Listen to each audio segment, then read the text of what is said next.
tasa de interés activo y pasivo es muy alta, los intereses son bastante altos, entonces es una cosa que realmente preocupa y no nos hace muy competitivos. Después tenemos una infraestructura física muy pobre, miren, está en rojo, nos hace muy poco competitivos. Tenemos una baja calificación de la fuerza laboral, es un punto muy negativo para el Perú. Es negativo porque esa capacitación de la fuerza laboral no coincide con las necesidades de nuestro sistema productivo. Ustedes, si tienen empresas, que trabajan en empresas, ven que los obreros no están altamente calificados. Por ejemplo, en construcción, es difícil encontrar un buen maestro de construcción, ni hablar de minería, ¿no es cierto?, que requiere más calificación. Nuestros obreros necesitan urgentemente tener conocimientos mínimos para incorporarse a un sector productivo que tiene mucho mayor reto. Después tenemos acá un nivel muy débil de colaboración entre Estado y universidad. Las universidades viven en su mundo, ¿no?, y las empresas pues viven en su mundo también. En un país con pocos recursos es lamentable que no haya ese nivel de colaboración que sí existe, por ejemplo, en economías más competitivas como son las europeas o en los Estados Unidos, ¿no? Hay muy pocas instituciones de investigación, etc. Después, en términos del contexto, cómo las empresas compiten en Perú, el Perú sí tiene muy buena calificación, es muy abierta a la inversión extranjera, ¿no es cierto?, muy buena protección al inversionista extranjero, hay buenas políticas de promover la competencia, de castigar la piratería. El problema es que no se cumple, las políticas están ahí, las leyes están escritas, pero nadie las hace cumplir. Por eso que acá hay liquidez en el empleo. Esto sugiere todo un replanteamiento de lo que está pasando en el mundo moderno, ¿no? O sea, yo no sé, pero probablemente muchos de ustedes les pasa lo que a mí me pasa. Yo no tomo vacaciones hace muchos años, esos 30 días de vacaciones, hace como 15 o 20 años que no sé lo que es eso. Yo tomo vacaciones cuando hay Navidad, cuando hay fiesta, etcétera, fines de semana largos, por ejemplo, ¿no? Es que no es porque alguien me diga no tome vacaciones, simplemente que no puedo. Tengo que atender muchas cosas y el mundo moderno nos obliga a eso. De manera que estos conceptos rígidos de empleo tienen que ser revisados, ¿no? Además, ustedes en la empresa, por ejemplo, cuando tienen un buen trabajador, no es engreído, no le dan todas las facilidades, no lo invitan a cada vez que se quiere ir a participar más con una mejor paga.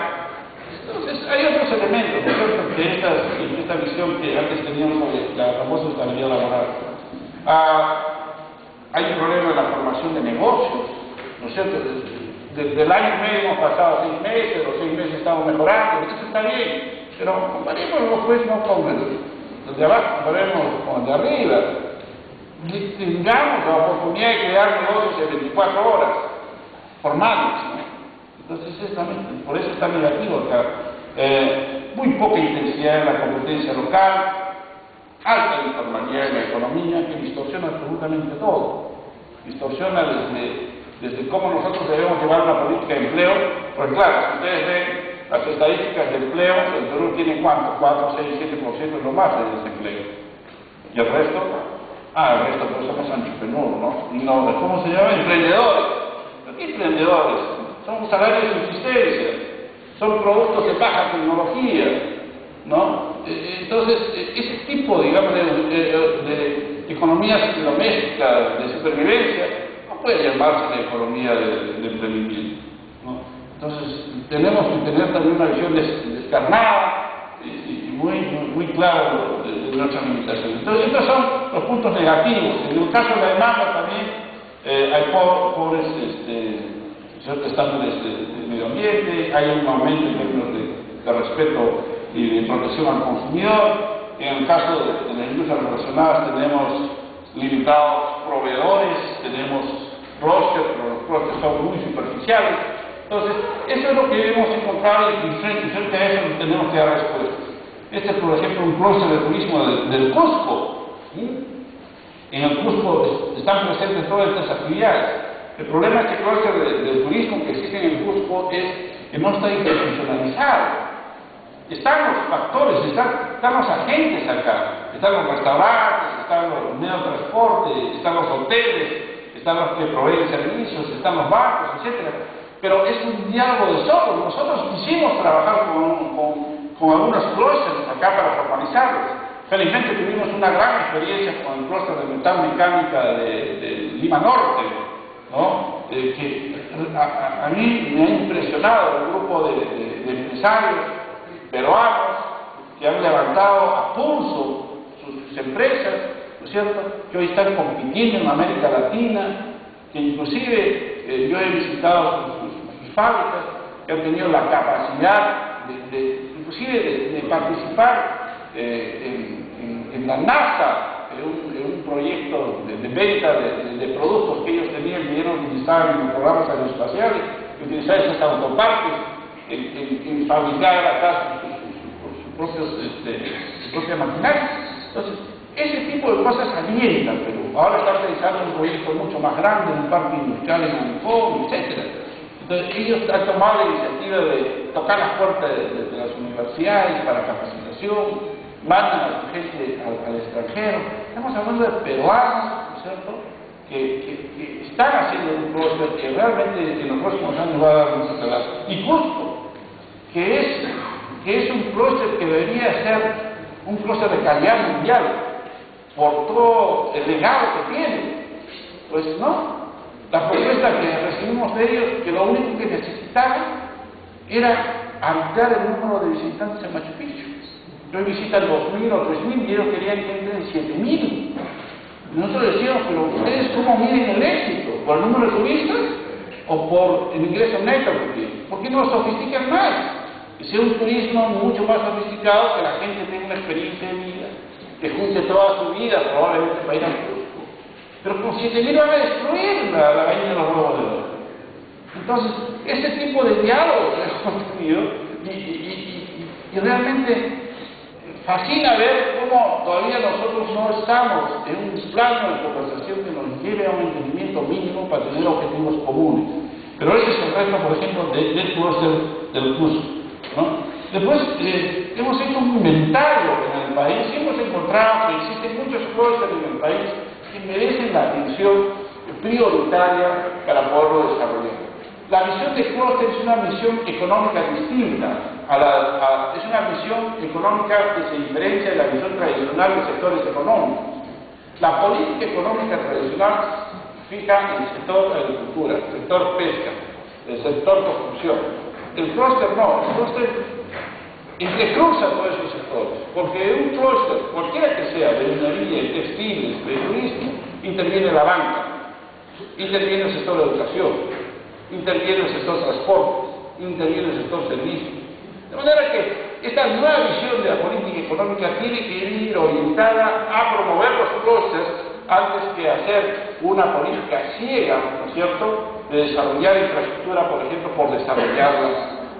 La infraestructura debe estar desarrollada alrededor de los clústeres, por ejemplo, ¿no?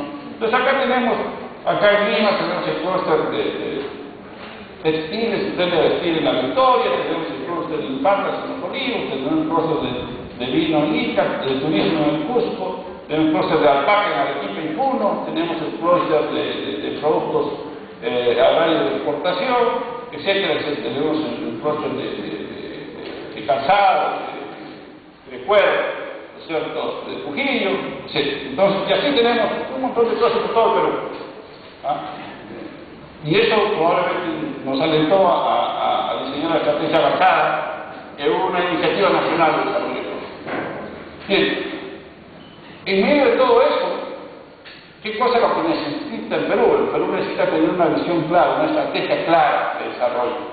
O sea, tenemos que aterrizar, tenemos que actuar no para mañana, tenemos que actuar hoy.